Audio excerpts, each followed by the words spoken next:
KP के security forces की कार्रवाइयों से भारतीय प्रॉक्सी फितनतुल खवारिज के 13 दहशतगर्द हलाक। पाक फौज के शोबा तालुकात आमा ISPR के मुताबिक 30 मार्च 2026 को केपीके में 2 मुख्तलिफ कार्रवाइयों के दौरान भारतीय प्रॉक्सी फितनतुल खवारिज से ताल्लुक रखने वाले 13 दहशतगर्द हलाक कर दिए गए।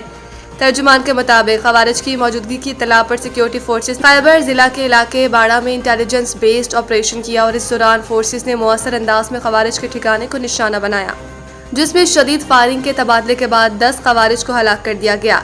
ISPR के मुताबिक एक और इंटेलिजेंस बेस्ड ऑपरेशन जिला बनू में किया गया, जहां फायरिंग के तबादले में मजीद 3 खवारिज दहशतगर्दों को हलाक कर दिया गया। बयान में कहा गया है कि इलाके में किसी भी मुमकिना भारतीय सरपरस्ती में काम करने वाले खवारिज दहशतगर्दों के खात्मे के लिए क्लियरेंस ऑपरेशन जारी है। अमरीकी सदर डोनाल्ड ट्रंप का 2 से 3 हफ्तों में ईरान जंग से निकलने का ऐलान। अमरीकी सदर डोनाल्ड ट्रंप ने मीडिया से गुफ्तगू में कहा कि अमरीका 2 से 3 हफ्तों में ईरान जंग से निकल जाएगा। मुमकिना तौर पर इससे पहले डील हो सकती है। जंग खत्म करने के लिए ईरान से डील जरूरी नहीं। अमरीकी अवाम को बताना चाहता हूं कि एक शख्स एटम बम बनाना चाहता था, इसलिए कार्रवाई की। डोनाल्ड ट्रंप ने कहा कि रजीम चेंज मेरा मकसद नहीं था, मेरा मकसद था कि एटम बम ना हो। यूरोपीय ममालिक पर बरहमी का इजहार करते हुए फिर बोले, फ्रांस और कोई दूसरा मुल्क ऑयल गैस चाहता है तो अपना हुर्मत से जाकर ले ले। मेरा ख्याल है कि वो अपना दिफा कर सकेंगे। अमरीकी सदर का कहना है कि अपना हुर्मत में जो कुछ होगा उससे हमारा कोई लेना देना नहीं होगा। चीन जाए और अपने बहरी जहाजों को तेल से भर ले, उन्हें अपनी हिफाजत खुद करना होगी। कोई वजह नहीं है कि हम इनकी हिफाजत करें। जंग खत्म करने को तैयार, जमानत दी जाए, तनाज़ा दोबारा शुरू नहीं होगा। ईरानी सदर। ईरानी मीडिया की रिपोर्ट के मुताबिक ईरानी सदर मसूद पज़ेश्कियान ने यूरोपीय कौंसिल के सदर अंतोनियो कोस्टा से टेलीफोन पर गुफ्तगू करते हुए कहा कि अगर उन्हें मजबूत जमानतें दी जाएं कि मुस्तकबिल में इन पर दोबारा हमला नहीं किया जाएगा तो वो अमेरिका और इसराइल की जारत के खिलाफ जारी लड़ाई खत्म करने के लिए तैयार है। इनका कहना था कि ईरान अपने हमसाया ममालिक की खुद मुख्तारी का एहतराम करता है और कभी भी उन्हें नुकसान पहुंचाने की कोशिश नहीं की। ताहम इन ममालिक में मौजूद अमरीकी अड्डों पर हमला करने के सिवा कोई ऑप्शन बाकी नहीं रहा। मसूद पज़ेश्कियान ने कहा कि ईरानी फौज की मुज़ाहमत और ईरानी अवाम के इत्तेहाद ने नाजुक हालात पर काबू पाने में मदद दी। इससे कबल ईरानी वज़ीर ख़ारजा अब्बास अराग़ची ने भी कहा कि ईरान सिर्फ जंग बंदी नहीं चाहता बल्कि इसका मुकम्मल और जामिया खात्मा चाहता है।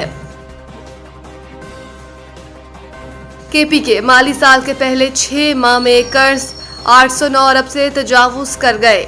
महकमे खजाना की दस्तावेजात के मुताबिक सूबाई हुकूमत ने मजबूरी तौर पर 102 तरक्याती मंसूबों के लिए कर्जे हासिल किए और इन कर्जों का हुजूम 809 अरब रुपए से तजावुज कर गया है। दस्तावेजात में बताया गया है कि सबसे ज्यादा कर्ज आलमी बैंक से लिया गया, जो इसके तहत 46 मंसूबों के लिए 392 अरब 50 करोड़ रुपए हासिल किए गए। इसी तरह एशियाई तरक्याती बैंक से 44 मंसूबों के लिए 351 अरब 80 करोड़ रुपए कर्ज हासिल किया गया।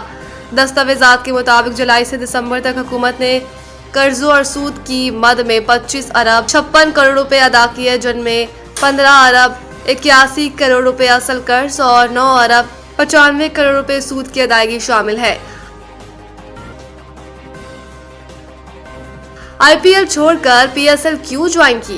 एडम ज़ेम्पा ने भारतीय लीग का भांडा फोड़ दिया। एक मुकामी स्पोर्ट्स प्लेटफॉर्म को दिए गए इंटरव्यू में ऑस्ट्रेलियाई लीग स्पिनर ने कहा कि IPL छोड़ने के हवाले से कहा कि भारतीय क्रिकेट लीग काफी ज्यादा वक्त लेती है और वहां मुझे मेरी महारत के हिसाब से मुआवजा नहीं मिल रहा था, इसलिए उसे खेलते रहना मेरे लिए मुनासिब फैसला नहीं था।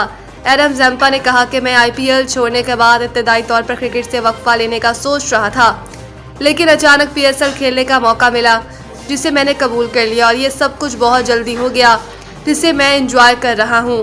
ख्याल रहे कि हाल ही में कराची किंग्स का हिस्सा बनने वाले एडम ज़ेम्पा ने टूर्नामेंट में अपनी कारकर्दगी से मुतासिर भी किया और PSL के मयार को भी सराहा।